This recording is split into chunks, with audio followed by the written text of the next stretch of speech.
and the snowstorm has just begun, and I am going back home after walking my dog. It's too snowy, so I'll let you see the snow.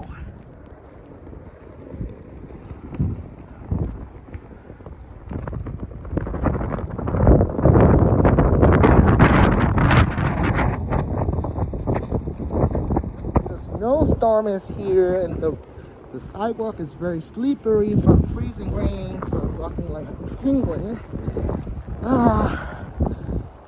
We don't have much snow this year in Edmonton, so this is gonna be like probably a biggest snowstorm of the season. It looks pretty nice though, can you tell? Okay, bye guys.